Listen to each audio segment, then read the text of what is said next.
आखिरी कहानी। रात का समय था, आसमान में अंधेरा फैलने लगा था और ठंडी हवा चल रही थी। शहर के एक छोटे से कमरे में बैठा राहुल अपनी पुरानी लकड़ी की मेज पे झुककर कुछ लिख रहा था। कमरा बहुत साधारण था, एक टूटी हुई कुर्सी, एक छोटा सा पंखा और चारों तरफ किताबें ही किताबें। राहुल एक लेखक था, वह कहानियाँ लिखता था। उसकी कहानियाँ लोगों को बहुत पसंद आती थी। लोग कहते थे कि राहुल की कहानियों में दिल होता है, दर्द होता है और सच्चाई होती है। लेकिन बहुत कम लोग जानते थे कि राहुल की कहानियों में जो दर्द होता था वो उसकी अपनी जिंदगी का दर्द होता था। उसकी माँ सुनीता पिछले कई महीनों से बीमार थी, वह अस्पताल में भर्ती थी। राहुल हर रोज अस्पताल जाता, माँ के पास बैठता और उनका हाथ पकड़कर कहता, माँ अब जल्दी ठीक हो जाओगी। माँ मुस्कुराने की कोशिश करती और कहती, मैं ठीक हूँ बेटा, तुम चिंता मत करो। लेकिन राहुल जानता था कि माँ ठीक नहीं है। डॉक्टरों ने साफ कहा था कि अगर जल्दी ऑपरेशन नहीं हुआ तो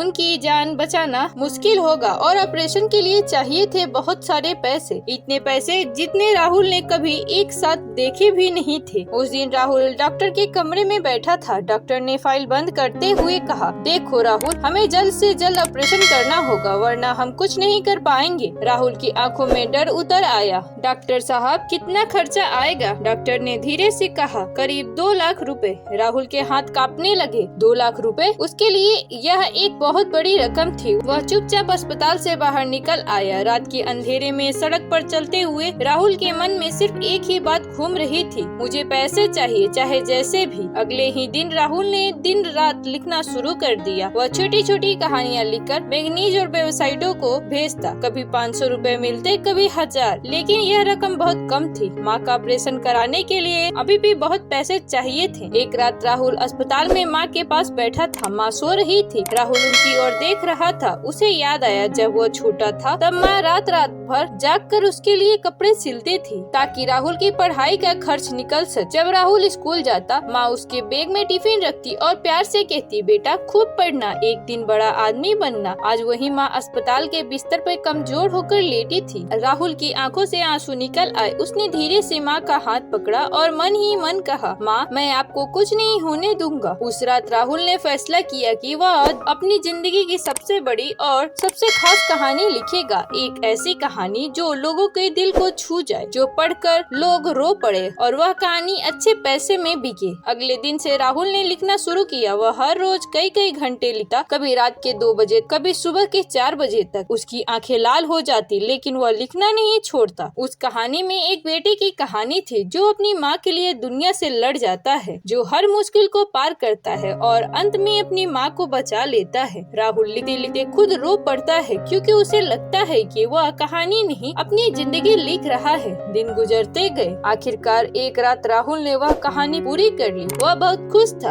उसे पूरा विश्वास था कि यह कहानी जरूर बिकेगी और इससे मिलने वाले पैसे से वह अपनी माँ का इलाज करवा पाएगा। सुबह होते ही राहुल अस्पताल जाने के लिए तैयार हुआ, लेकिन जैसे ही वह अस्पताल पहुँचा उसे कुछ अजीब सा महसूस हुआ। कमरे के बाहर डॉक्टर और नर्स खड़े थे। राहुल का दिल तेजी से धड़कने लगा। वह दौड़कर अंदर गया और जो उसने देखा उसे देखकर उसकी दुनिया रुक गई। माँ बिस्तर पर बिल्कुल शांत लेटी हुई थी। उनकी आंखें बंद थी और मशीनें बंद हो चुकी थी। डॉक्टर ने धीरे से राहुल के कंधे पे हाथ रखा और कहा, हमें माफ करना राहुल, हम उन्हें नहीं बचा सके। राहुल वहीं जमीन पर बैठ गया। उसकी आंखों से आंसू रुक ही नहीं रहे थे। वह बार बार माँ को हिला रहा था, माँ उठो ना, देखो मैंने कहानी पूरी कर ली। लेकिन माँ अब नहीं उठने वाली थी। कुछ दिनों बाद राहुल अपने छोटे से कमरे में बैठा था। कमरे में वही मेज, वही कुर्सी, वही किताबें, लेकिन अब सब कुछ खाली खाली लग रहा था। उसके सामने वही कहानी रखी थी जिसे लिखने में उसने अपनी पूरी ताकत लगा दी। लेकिन अब उस कहानी का कोई मतलब नहीं था क्योंकि जिसके लिए वह लिख रहा था वह अब इस दुनिया में नहीं थी। काफी देर तक चुप रहने के बाद राहुल ने वह कहानी उठाई और उसे इंटरनेट पे पोस्ट कर दिया। उसने लिखा, यह मेरी जिंदगी की आखिरी कहानी है। कुछ ही दिनों में वह कहानी बहुत वायरल हो गई। लाखों लोगों ने उसे पढ़ा, हर कोई रो पड़ा। लोग कमेंट में लिख रहे थे, इतनी दर्द भरी कहानी हमने कभी नहीं पढ़ी। लेकिन किसी को यह नहीं पता था कि वह सिर्फ कहानी नहीं थी, वह एक बेटे का सच था। कुछ महीनों बाद राहुल ने लिखना लगभग छोड़ दिया। अब वह ज्यादा कहानियाँ नहीं लिखता, लेकिन कभी कभी रात को वह अपनी पुरानी डायरी खोलता और उस आखिरी कहानी को पढ़ता। फिर आसमान की ओर देखकर धीरे से से कहता, माँ यह कहानी आपके लिए थी, और उसकी आंखों से फिर आंसू निकल आते क्योंकि वह जानता था वह कहानी सच में उसकी आखिरी कहानी थी।